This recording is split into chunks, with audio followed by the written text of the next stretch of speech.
It's time for Gardening Inside Out, a live show offering you plant advice for any space in your life. Introducing your perennial hosts, David Bates and Josh Carey. Hey, and welcome in, everybody. It's Saturday morning. It's time for Gardening Inside Out, coming to you from the palatial Green Room Studios here at Bates Nursery and Garden Center, the finest broadcast facility of any garden center anywhere on planet Earth. I have been told that, of course, they also followed up with the fact that it's the only one. Well, it's kind of like winning an award, David. Yeah, well, you know, if You only have to win one, all right? that's you and I both got best local specialty program. Specialty. Yeah, Keep that in mind. back in the day. Yes. and so we, in fact, are award winning. We are. But you only have to win it once. Was that a producer award, though? No, No, I think it was a show award. okay. So, no, we actually earned that one, and we try to earn this spot every week. Oh, that's true. Here on Gardening Inside Out, we Yep. really appreciate everyone tuning in to see us and to share with us about what's going on in our gardening world and, maybe a little bit about our lives. You haven't had anything going on this week, have you, John? Yeah, we'll talk about it in a minute. but- Okay. Also want to acknowledge that we've got a slightly expanded cast today. We do. Yes, yeah. good. Sarah Bates is on board today. Good morning, Sarah. Good morning, y'all. Thank you so much for having me today. And glad to have you on, and we'll get you on camera here in a second. There we go. Yay. There's Sarah. And, of course, Caroline Gatton, Austin Lowen, Good morning. Good morning. and Tyler Blankenship, who's back there spinning the dials and moving the sliders. Button, switch, Yes, slider. we button. got Kevin in the Austin. background again. Look over at the camera. Hi. Oh, No Austin in Nope. Tyler land. Nope, that's right. wow, he Whatever. kicked you out. Tyler's got his own land. So Tyler Island. I will go ahead and do the, since I just jumped into that, we're going to go ahead and do the weather quickly here and get that out of the way. And today, of course, is Saturday, the 6th of June. And it's going to be another nice day, partly cloudy, 89 degrees, a wonderful start this morning. I don't think it was, we were in the 50s early this morning, or upper 50s, but It was nice. still very nice. So it's going to be a great day to get out and about and do whatever you need to do in your gardening world. 89, 69 for the overnight low. You're going to see the temperatures climb over the next several days. Sunday, 82, 71. Some showers coming in tomorrow. Looks like those are going to hit close to noon, but they don't appear to be a whole lot. So, just remember, if you're coming out, there's plenty of indoor shopping. So, you don't have to be out in the rain. Monday, 83, 71. That's when we're going to get a bit more rain, maybe 0.6 of an inch, according to the current forecast. And, that's subject to change without notice. Tuesday, 84, 72. Few showers remaining, particularly in the morning hours. Wednesday, you'll notice that the temperature begins to jump. 91, 73 on Wednesday, 92, 73 on Thursday with maybe some isolated thunderstorms, and more on Friday with 91, 72. And so let's skip on over here to the radar, and you'll see there are storms out to our southwest, and those are generally moving northeast. So because of that, they will impact us. We're not going to catch the straight-on brunt. We've had what's been unusual, because I look at the weather a lot. We typically think of everything going either due north or coming from the northwest and moving across, and they've been going in this northeastern direction. This is not the exception, so we're going to get a glancing blow, but we will get some over the next couple of days. Our 6 to 10 day precip outlook, well, it looks like it could precip. But only at about a normal level, slightly above perhaps. The only area of the country that's below is in the Pacific Northwest. So just be advised of that. I mean, they live with it all the time. It seems like this time of year, water is unfortunately for them a really big deal. and we're fortunate to not be in that slot. Our water resources are really good right now. We have really turned it around in the last month. More than 10 inches of rain during the 1 month period. We'll talk more about that. 74 degrees currently here, and we've had about 0.8 of an inch of rain, 8,600s, 8,400s, I should say, for the week. So it's not dry, and to be approaching the middle of June, we'll take that because it has been eventful. 9.86 last month is what we got for the month, and then get my controls over here, and in June so far we're just at 6,900. So all said, pretty good forecast, and we're glad to have you in today and talk about what's going on in your gardening world. So guys, tell us what's going on in your world. Well, it's a fresh week this week, and we've got a new guest, We do have a Sara guest. Bates. She's Right here. Bravo, Okay, bravo. we've been thinking about it now The for hot 3 or 4 plate days. seat. Yeah. That's right. And this is the only time we'll refer to her as a guest. She is my daughter, so she we'll hope to have her on. Nobody could tell. No, I'm sure. Not at all. Yeah. But you know what? Sarah has this unique blend between me and her mom, and when she stands between us, you go, "Well, I see both." So anyway, Yes, Straight up 50-50. pretty much. Yeah. But yeah, Right I down just the middle. wondered, if you had any insight. You've been in the nursery business since you were born, pretty Very much. And I true. wonder if you had any stories or comments or anything to let people kind of get to know you a little bit. You write our newsletter now, which is awesome. do. I So what do. you got? What's it Man, been like? I really do enjoy writing the newsletter. I will give it up to this one right here. He started sharing that with me last year. yeah, about a year ago. Yeah, and we alternated, and then he said, "I think you got it," which was a very sweet vote of confidence. And yeah, I just have the greatest time writing that. I mean, getting to research something that you love for your job is And get paid. absolutely yeah, it's pretty special. But yeah, there are lots of stories that I'm sure he and I both have. Some of them might even overlap. Well, Some of them might actually make the air. Yeah. Who knows? They could. What Sarah's able to do that, I did that for 16 years in conjunction with the couple other things I got going on. Nothing. And, so I'm glad for her to be able to have a little more time to be able to kind of get to the finer details of a lot of gardening subjects. I just never could do that. Mine wound up being a little about gardening, a lot about, me. And Why You not? write what you know. There you go. so anyway, it was not an altogether flattering experience on myself. I'll say that, nor should it be. So anyway, thank you, Sarah, for your contributions, and you took that one more thing off my plate. And it's every Thursday when I get to see the preview of it, I just go, "Wow, thank you, Sarah." So thank you, Sarah. I'm very happy to. Thank you. Absolutely. Nice. Good. Yeah. All right. Very Should we just good. dive into questions or what? I mean, what's been going Are on we this week? at the already nursery? ready? We have a lot going on, but we have something big going on today, don't we? Oh, Tyler. Yeah, we Cute do. Tyler Cam. That's right. Hello, Tyler Cam. everybody. I am behind now.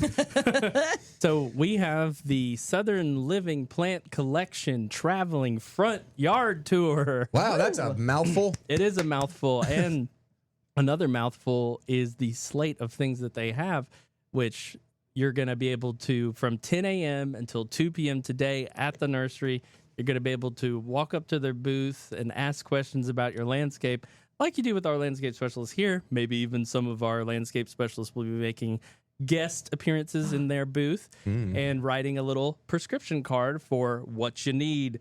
Now, they're also going to be highlighting some cool Southern Living plant varieties. I believe there's going to be tea and cookies, so look forward to that. I heard just come- donuts. Tea and cookies. Yes, there's some donuts there right So now this fancy, so morning. southern. Good. But They will there is last. Did you already have one, Tyler? no, I didn't. Okay. No, I Not was yet. so busy I get no donuts. So please come out and enjoy the festivities. We're happy to have Southern Living Plant Collection here. And you'll also be able to meet Steph Green, who is of Contained Creations, who is a fantastic mixed container creator. And really, this event is going to be a lot about how to make a really amazing mixed container as well. You're going to have a lot of great professional expertise there. And I'm going to give a shout out to Tom Smith, Flowerwood Nurseries, and he's kind of the guy who helped put all this together from the grower side. They are the official grower of Southern Living Plants. So thank you, Tom, a longtime friend.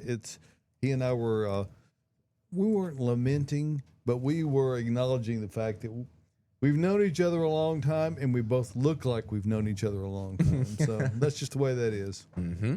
Oh man, I can't wait to gossip with the Southern Living people. You do love to gossip. Yeah. You're the gossip queen of the nursery. It's gonna I think be everyone great. already knows that, though. With tea and cookies and gossiping about crepe myrtles and stuff. I That sounds mean- great. Got to get the Yeah. pinky. I'm gonna be there all day. Flex it up. Yeah. Get it warmed up. Oh, I will. Come on, okay. So come see Austin, get some tea and cookies, and everyone else at Southern You Living. know, hey, Austin, I got something to pitch at you. That Yeah. we went through a period, and it was much more so in Memphis and further south, where we had this crepe myrtle scale that was an issue. We haven't seen so much of it here. You know, crepe myrtles almost got wiped out in areas. We're very fortunate. To what do you attribute that? I think good practices, catching it early, seeing those signs, pruning practices, I think are very needed when it comes to that pest, and just looking at your plant, scouting and knowing if you get rid of it early, it's not that big of a deal, but if you let it go, then bad things start to happen. I know we got some in, and this has been several years ago, from a grower in Louisiana, and they had on them, and Loaded. I took them and created a fire Yeah. and burned all of it Yeah. completely. And, because that's not really all that easy to do if they're growing in the ground, Yeah. but you need to be rid of them. And Yeah. fortunately, I think we were very much looking for it, Yes. and not just us, but others in the industry to say, hey, we got to keep this out. So we're fortunate to be on the upside of that one. Yeah, and that goes with a lot of different pests and pathogens. If you have it, it's sometimes better just to cut your losses, get rid of it before it becomes a bigger problem with other plants. This goes with so many things. So just keep your eyes out. There's things them out out. there. Yep. There's a lot of things out there. I actually burned a crepe myrtle with scale on it that was in a pot this spring. Oh, fun. It was fun. It went up like crazy. Sounds great. It was great. Felt really good. The dirt ball's still just sitting by my fire pit. I actually burned the root ball and all. I mean, Yeah. it all went to Got ashes. rid of everything. Small fires don't really work for me. You need a big giant. As a guy who spent 8 days in Vanderbilt Burn Center, Yeah, buddy. What? A little bit Maybe more. speaking from that's experience. another story for another day. day. We'll have a special stories episode. Let's get into questions. Are you excited I'm about excited that? about that. You said, ooh. I think Sarah Bates would have a lot of good ones for that. I'm We could do sure. like, you could do You every know other it. and then we fill in between. But let's get to some questions. We're going to start from one we got from Linda on Facebook. Hey, Linda. Good morning, Linda. Linda said, I'd like to plant several rhododendron later this fall. I'm wondering if Bates will be ordering more stock by then. I didn't want to go with shrubs that have gotten root bound during the summer months. Many thanks. Okay. I mean, yeah, we kind of load up ish on rhododendron before the winter time. I mean, because they're all usually budded up and they're going to give you some blooms in the spring, which is super nice. So yeah, I mean, rhododendron, we generally have rhododendron all the time. Not just like a ton, but we usually always have because some. they're not a 100 level plant. Yeah. They're more like a 400 level. If you can get them in a good spot, Yeah. they do really well. If you don't, They do terrible. They can. Saw some beautiful pictures of the Great Smoky Mountains National Park. Evidently, they're blowing up this year up there on top. Oh, We yeah. should take a trip. All That'd of be us. lovely. Let's go go. broadcast from there next week. Okay. You know, people, All right, done. We can get people make a taffy. trip from all over the place to go to there to see the rhododendron in bloom. Oh, yeah. Like, I would. Unbelievable. Roan Mountain hosts the Rhododendron Festival. And when is that? Next week? Yeah, I was about to say, real soon. Probably soon. Really soon, so check it out. All right, we got our first live question in. We did get a live comment from Joyce. Joyce is about to be on her way. So Joyce. it's going to be a big Joyce. Saturday. We'll see you Joyce, soon. finish the Come show on down. first. Joyce, Or we're going watch to it get some while tea you're driving. together. And then we're Let's going watch us headed this way. and we're going to talk the tea. You're going to talk the tea, spill the tea. Spill the tea. Okay. All right, so our first live question comes from Robert. Robert says, Robert. Good morning, everyone. This is Robert in Lebanon. My question is, I had several knockout roses approximately 10 years ago until they got rose rosette disease. I got them all pulled out. I would like to replant them with some more knockouts because they were easy to maintain. Are the knockout roses more resilient to the disease now than they were in the past? Thanks for your advice. Have you segregated all the shears and everything that you have in your shed, Robert? Yeah, it's one of the big mistakes that, Yes. that can occur, and they're a rose first and foremost. Exactly. And roses are not a maintenance-free plant, or even the easiest of roses, and knockouts are amongst those. They're not without issues. Yeah. And to answer your question, they're not any more resilient now than they were 10 years ago, okay? Knockout roses were planted extensively. So you see more issues with knockouts, mainly the virus, rose rosette, because you simply see more knockouts out in the landscape, okay? So that's why we think they're more susceptible, whatever. They're not. They're not any more susceptible than any other hybrid tea rose, floribunda, shrub rose, whatever. There's just a lot more of them. There's just a lot more of them, so you see more issues. But, Robert, you can go back in with roses. So rose rosette's mainly spread by a mite. It's a tiny little insect that's We gonna don't be, mean maybe. Yeah, it's exactly how it is. So it's not like a soil-borne pathogen or whatever. You can go back in with roses. Nothing wrong with that. Do it. So you're not hurting anything by doing that. But it is still possible you can get rose rosette again. Yeah, extract the plant, clean up all the foliage that's around there the very best you can. And get some drifts. Mix in some drifts with it. Like some Drift roses are pretty. roses Mine's are going great. crazy right now. A little bit smaller. It's popping off. There's a new orange glow knockout. Caroline, I've you love got it. 3 of those. It's I will not stellar. stop. She will never. Good. We were when we did the green room. Sarah was pointing them out yesterday because they're just glowing in the rose section. Hence the name. Hence and it's a knockout rose, so it's going to be easy, and it looks a little more unusual as far as knockout Hey, roses go. Tyler, I want you to cue up that Torenia video here when you can. Let me got know it. when you're ready, because I want to get Sarah's input on that. Yeah, I'm ready to go. Okay, well, let it roll. Send it. Let it roll. In the newsletter this week, Sarah, tell us what you talked about. So this week in the newsletter, I wrote about carpenter bees and how they are actually sweet little gentle giants. You know, the male carpenter bees cannot sting you, and the females will only sting you if they are directly attacked. So these guys are really sweet. They just want to hang out and fall asleep in your foxglove or your Torenia, as you see here.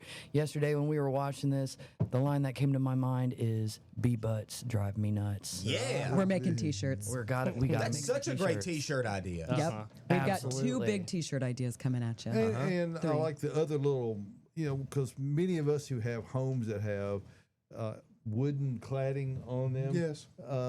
they are problematic. And I thought your point was well taken about let's put a sacrificial, make a little something for them to bore into. Absolutely. Just you get know, an Got to old talk piece to them of- while they're out there because they don't always take the bait, David.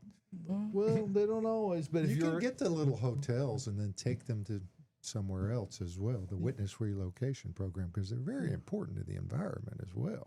They very much are. They are a pollinator. it's easy to lose track of that when you see all the holes. That Oh, are you getting- can fill one of those little bee hotels up in an afternoon. I've seen it done. Those are cute. So hopefully, I think Sarah's point was like build a little 2x4 structure or whatever. Yeah, if you have some spare pieces of cedar or pine laying around, they really do prefer the soft woods to drill into.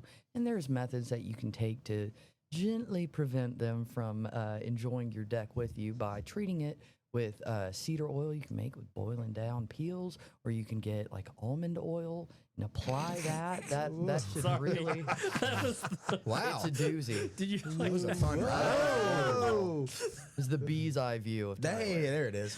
Wow, Tyler. Yeah, Tyler's sorry. taking us I on was- a ride this morning. Joyce, trying you to okay shift out the there? camera over. he's Take your Dramamine, folks. he's taking the Tyler Cam a little serious A over little there. far. Hey, Joyce says, Sarah, you're the bee's knees. Hey. Loved the newsletter. Thank you, Joy. Joyce, you are active this morning. Yeah. Sarah's points are absolutely valid, but the very best thing that I've ever seen that works for prevention is paint. Yes, Absolutely. Absolutely. And choose your colors and just go with it.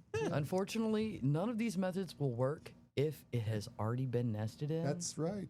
That is the only problem. So, an ounce of prevention is worth a And pound of cure. Simply having paint Yes. is not enough. it You doesn't must work take the in the paint out of can. the can and apply it to the surface.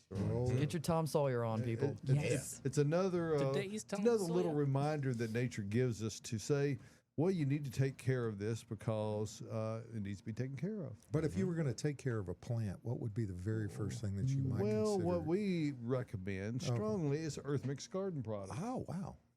Now, this takes care to a level that is in advance of any kind of issue. It's well known within horticulturalists and master gardeners that the best thing you can do for a plant is to give it a healthy environment to grow in. And if you give it optimal growing conditions, it's naturally more resistant to pests and diseases. Earth Mix Garden Products gives you that, whether you're talking supernatural, garden, landscape, or any of the other vast array of Earth Mix Garden products. All are 100% organic, but more than because everybody uses the word organic. That in and of itself is not really much of a statement. What really makes a difference is it a viable soil? Does it have living microorganisms in it? When you add endo and ectomycorrhiza fungi and humic acid into the compost, and you're using things like mushroom compost, earthworm castings, organic turkey pellets, and other components that we use to make up the supernatural compost.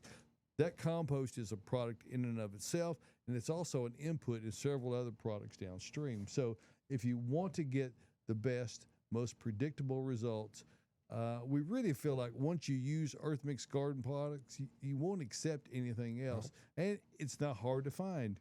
It's located predominantly currently all over the eastern United States, throughout Kentucky, Tennessee, and northern Alabama. We're also over in Crested Butte, Colorado, and we really appreciate what they do for us over there at Rocky Mountain Trees and Landscaping. So great folks over there. No matter where you get it, it's the same consistent quality every time. That's really one of the practices that we take to heart, is to replicate our processes in a small batch form, exactly the same time after time. So check it out at a independent garden center near you. You won't find it in box stores. And if you use price as the judgment for how cheap something is, you may be missing the point. If you've ever seen a bag of, it's just called topsoil. At the mini market? Well, there and at box store, Oh, okay. those kind of things. And there's one input that topsoil does not have in it. You know what it is? Topsoil. Yeah, it has no topsoil. There's Yeah. no soil of any kind in it. It's just ground up pellets and somewhat composted with sand mixed in it. It's just black. We'll barely grow weeds. The most expensive product, I think you can get it for 3 bags for $10 right Stop. now. Yes, Oh, I'm telling you man. the truth. It'll kill everything you grow it in because it has no nutritional value. So avoid all that. Get the most economical, most beneficial soil you can get on the planet, Earth Mix Garden Products. Check out the whole list over at findearthmix.net. And just remember this, success in gardening begins at the ground level when you use Earth Mix Garden Products. And it's magic wand time, Josh. So what Is do you it? like to say? Yeah. It takes 4 things, David Bates, Sarah Bates. 4 things to have a happy gardener Well, landscape. tell us about them. Water, Mm-hmm. sunshine, plants, and Earth Mix. There it is. Ah, you cut yourself short there, Josh. Wanda's interrupt us. There we go. You need to tweak that wand a little bit, Josh. But anyway, thank you for giving us a moment to talk about Earth Mix and to help take the work out of your gardening efforts. There it is. The Hort Report, you know it's all in his head. Okay, thank you, Tyler. All right, y'all. I've got a You're video. welcome, Austin. I've got a video today. Okay, we're just gonna play it soon, or like right now, and then I'll talk a little bit after it. I had something cool that happened in my yard last night as I was on my little tree walk. Oh, did you And I know? wanted everybody to know and to see it. So we got the video over to Tyler. If you can cue it up, That's right. that'd be awesome. It's coming almost up. 2 It's minutes, and I coming. hate hearing myself on video, so I'm gonna sit here. You're and going to have a cringe. great 2 minutes. No, I'm gonna close my eyes. We're going to look at you. Do you want Don't look at do me. you want the audio? I can mute it. No, we need the audio. That's Okay. the whole point, Tyler. Something Okay. cool, You and I got gotta- a little pro tip for you y'all. start Something it. for y'all Mute to your look out ears. for. Started. All right, we got an With no Asian pear noise. tree No here. audio. It is young. There's no audio I just playing? planted it last year. Oh, There we go. Can you start it Early this over? year, Yeah, and a I late can. frost hit it. So Here this we is all go. like second growth Is there a leaves, and it's also- lawnmower It's got now? a dead limb there. Got sucker. That's off in the background, maybe. Okay. That's my neighbor. Let's try it this time. All right. This is Austin here. This is my yard. Got a lot of trees planted here, but I saw something cool, and I got a little pro tip for y'all. Something for y'all to look out for. All right, we got an Asian pear tree here. It is young. I just planted it last year. It woke up early this year, and a late frost hit it. So this is all like second growth leaves, and it's got a dead limb there. Got sucker sprouts going on down here. It is what it is. All right. What a I saw specimen. something cool. There was Beautiful. ants It's cute. It up looks on like a the leaves. lollipop. I'm like, oh, there's only one reason for ants to be up on the leaves, and that's because of aphids. Let's get in there. New growth, very much so at the tips. Look at that. Oh my Beautiful gosh. aphid colony. I say beautiful. Focus. Yeah. All that black stuff you see, those are just aphids. I wonder if he's talking to the And camera there's and the himself. ants that are on top of them. Isn't that amazing? So it's symbiotic. The ants, here's another one. Another little colony going on with ants right on top of them, literally stepping on them. Well, like I said, this is symbiotic. The ants are farming these aphids. Isn't it amazing? They're using them for their excrement. And the aphids are just using my pear tree for food. So, is this kind of annoying? Yeah. Is it detrimental? No. Look, I've got my vegetable garden right here. Wow. All this going on. I do not want to be spraying stuff just for a little colony of aphids. Okay? You know what's cool about this? The more aphids you have, the more beneficial insects you have. And they will come in and they'll try to eat those. And they'll fight it out with the ants. It's going to be a great scene. But either way, like I said, no chemical sprays are needed for this. This is nature. It's part of it. Look at this little tree. It's just trying. We're all just trying, y'all. Amen. There it Our is. best. There it is. I'm on Okay. my tree walk. This is awesome. Okay, Tyler, stop it.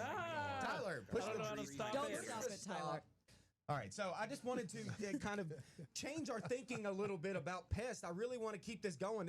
We've over a year now, easy. We've been kind of trying to change y'all's minds a little bit about insecticides, pesticides, herbicides, any of it. Okay, like this is just a small problem. Those aphids are doing nothing really for the health of that plant. I mean, yeah, are they sucking out some juices and getting their food? Yes, they certainly are. How much is it affecting that plant? As you saw, I mean, yeah, it's a small tree. It's still trying to grow, whatever. But it's just a part of the process. It's nature, y'all. And I have so many guests come in with like one little leaf that's got a hole in it or one little leaf that has a spot in it. And I'm like, y'all, we live in the world. Like every once in a while, you get bit by a mosquito Never. or you get a tick is on you. Like insects happen. It's a part of it. It's a part of gardening. Please, y'all, like you can scout for these things. You can see these things. And to me, like as a gardener and someone who I really love insects, like that's just cool. That's just cool that ants, like they literally protect those aphids from other insects. So the aphids don't get hurt so they can get their food. All right. So if you're ever walking around your trees, especially things like crepe myrtle is a really big one. If you ever see ants up in the tree around the leaves, there's really only one reason, and it's going to be aphids. So look for the aphids. If you have a small population like I do, let them be. If you've got a massive population and it's really causing problems to your plant, then we can think about some control methods. Maybe even just pruning is in order rather than spraying things. Yeah. Okay. So love keep it. an eye on that. I hope you liked the video. It was fun. We That was all love the great. video. Thanks. good. Thanks. Fantastic. Thank you Essence guys. loved it so much that she said 2 videos in 2 weeks. So tech savvy, Austin. Oh, Great yeah. job, friend. Man, what a great May I at this point jump in here? Yeah, Uh-oh. you say your little Well, it's thing. Yeah. perfect segue. Well, when you get bit by something, folks, let's not ignore it. And I think I'm going to put an alcohol wipe in my apron when I go out, or in my pocket. I spent 3 days in the hospital this week because they suspected a spider bite. I got cellulitis. Okay, so let's don't mess around. If you see that little red mark around it, That's nature sitting. That doesn't say you're going to get it. It can wait till tomorrow. Right. No. You don't want to wait till the doc in the box and go out there, because it was it can turn to sepsis, folks. So it's not good stuff. Yeah, you don't Be worry careful. about you don't worry about losing your arm. It's your life. The whole thing. The whole package. So, well, yeah, like I said, don't be scared out there. I'm gonna jump back in this afternoon. So, And Yeah. now that we're done with old man journals, which hey, hi. you know, Yeah, but it's a part of it with Yes. with humans and plants. Like Caroline was telling me this morning, actually, like my little aphid problem is not a problem for me. But Caroline has a bunch of cold crops going on, the brassicas, and the imported cabbage worm is a massive pest My for leaves those look plants. lacy now. They look Yes. kind of fancy, but I'm not going to eat them. That's the thing. So, like, that's a pest problem that can wreck a whole crop. That is much different. Now, that is an invasive insect. That is not a native insect around here, okay? So, that one is, hence the name imported cabbage worm. It's not great, and it will wreck your crop. So, she took measures with a product called BT, which is a natural organic method to get rid of caterpillars. She did this. She had great success with that. That is a time where we can use some sprays to effectively treat a problem. I wonder why it's mostly known as BT and not Bacillus thuringiensis. I wonder. A little hard to say, David. Not many people are I'd up have on to their really Latin. practice saying that. Yeah. So anyway, there you go. There it Think is. about There the you go. insects, but also sometimes let them be. Let them be. Yeah. That's really the only thing, like we talked about this morning, that I've treated in my garden Yeah. at all. And y'all know Exactly. me, I have tons of plants. Speaking of plants, Tyler, can you throw my picture of my echinacea up? Sure, yeah. In one moment, you want to get a question really quickly? Okay. Tyler needs some time. It was a very busy morning. All right, we got a live question in from Lisa. Lisa said, Lisa. just joined. What's the composition of this red dirt? Is it mostly iron in it? So the red that dirt we iron have in it? here. Red I clay. assume. Southern Yeah. red Yeah. clay. I mean, yeah. Uh, I don't know the exact composition of it. I mean, I know that like down South Tennessee, like them row croppers down there growing beans, corn, cotton, tobacco, like it's Okay. all in that red dirt. I mean, I stick stuff and, in the and the red dirt color here. of the It's fine. soil is not indicative that it is of lesser quality. Yeah. It's probably not the most premium of the top soils, but Yeah. but it has a different composition. Perhaps if you infer that Mars is the orange or the red planet, there's a lot of iron on that. I don't know that it's a direct correlation, but I don't either. But it's a perfect opportunity to amend your soil as well. So I mean, it takes years sometimes to get your garden bed and your garden in the shape that you Yeah, but- really want it to be. And most of your red-hued soils have a lower percentage of organic Right. content in them. The organic content tends to be black-looking, Yeah. and the red stuff is lesser. Don't be But, tempted to put sand in it. Don't be tempted to do that. Yeah. I don't, Yeah, there are situations where that works, but It can turn to pottery if you're Yeah. not careful. Yeah, it definitely can. And then our next live question comes in from Jude. I got to see Jude, Jude. in the houseplant Hey, area Jude. just the other day and meet her granddaughter. So, Jude, it was great to wow. see you again. I hadn't seen you here really at all this season. But Jude says, I was at Bates the other day and purchased a beautiful weeping pussy willow. It has leafed out very quickly and is gorgeous, but can I trim the new growth to maintain its shape? Yes, you can. So we have these up in house plants. They're kind of, you could treat them like a bonsai. So they're grafted and they weep, and they're about like 2 feet tall, maybe, if that, 1.5 feet. So yes, Jude, I would just keep trimming as it gets longer and it starts to grow over the pot, which it will. You can just keep trimming that. It'll be kind of a fun project. So keep at it. And it was great to see you out here, Jude. yeah. And the good thing about willows is they respond to a cut really quickly. Like they're Yes. fast growing They plants. want so, to be cut. Yeah, they're They fine say, with it. please do it. All right, Tyler, do you have a photo? Got your photo here. Oh you go. my gosh. So I Go. just wanted to show, I was walking in my garden last night and just talking about my garden and treating stuff.